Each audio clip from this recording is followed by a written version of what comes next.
కృష్ణా జిల్లా అవనిగడ్డ నియోజకవర్గంలోని మోపిదేవిలో cine hero Nara Rohit సందడి చేశారు.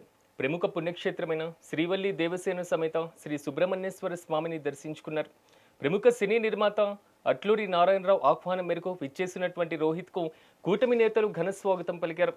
ఈ సందర్భంగా నిర్మాత అట్లూరి నారాయణరావు స్వామివారికి బహుకరించినటువంటి ₹1 కోటి విలువ చేసేటువంటి నూతన టేకు రథాన్ని నారా రోహిత్ ప్రారంభించారు.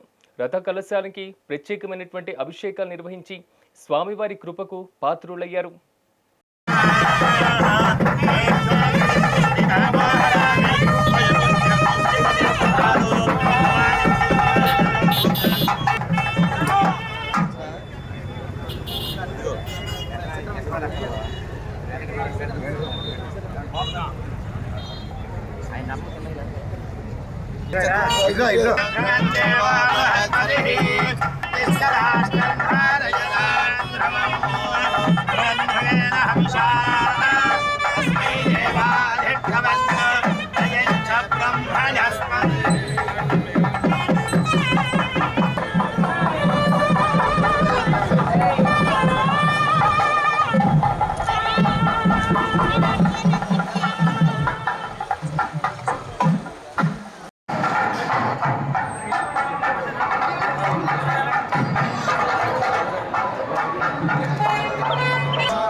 కోటి బ్రహ్మాండ నాయకుడు శ్రీ వల్లి దేవసేన సమేత సుబ్రహ్మణ్యేశ్వర స్వామి దయ వల్ల మేము ఒక 2 ఇయర్స్ బ్యాక్ అంటే ఎలక్షన్ కరెక్ట్గా ఒక 6-7 months ముందు 6-7 నెలల ముందు చంద్రబాబు నాయుడు గారిని జైల్లో వేసిన సందర్భంలో మేము స్వామివారికి మొక్కుకొని ఇక్కడ భువనేశ్వర్ మేడంకి ప్రసాదాలు కూడా అందజేసాం.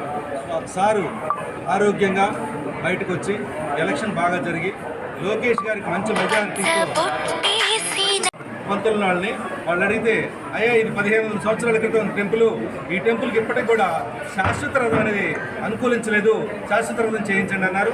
దాన్ని ఇమ్మీడియట్గా భగవంతుడి దయ వల్ల మనం తయారు చేసి ఈరోజు రథోత్సవం సందర్భంగా స్వామివారికి మా అభిమాన కథానాయకుడు మా హీరో నారా రోహిత్ గారి చేతుల మీదుగా స్వామివారికి సమర్పించడం జరిగింది.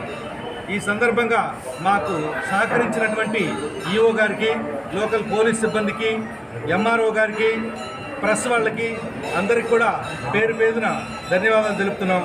ముఖ్యంగా వల్లి దేవసేన సమేత సుబ్రహ్మణ్యేశ్వర స్వామి భక్తులందరూ బాగుండాలని, ఈ రాష్ట్రం సుభిక్షంగా ఉండాలని, మళ్ళా చంద్రబాబు గారు ముఖ్యమంత్రి కావాలని ఆ దేవుడిని ప్రార్థించడం జరిగింది. అందరికీ నమస్కారం. లోకల్ ఎమ్మెల్యే గారు బుద్ధప్రసాద్ గారికి మరీ ధన్యవాదాలు తెలుపుకుంటున్నాం. వాళ్ళ అబ్బాయి గారు కూడా మాకు బాగా సహకరించి అన్ని విధాలుగా సహకరించారు. ఇక్కడ అందరికీ ధన్యవాదాలు.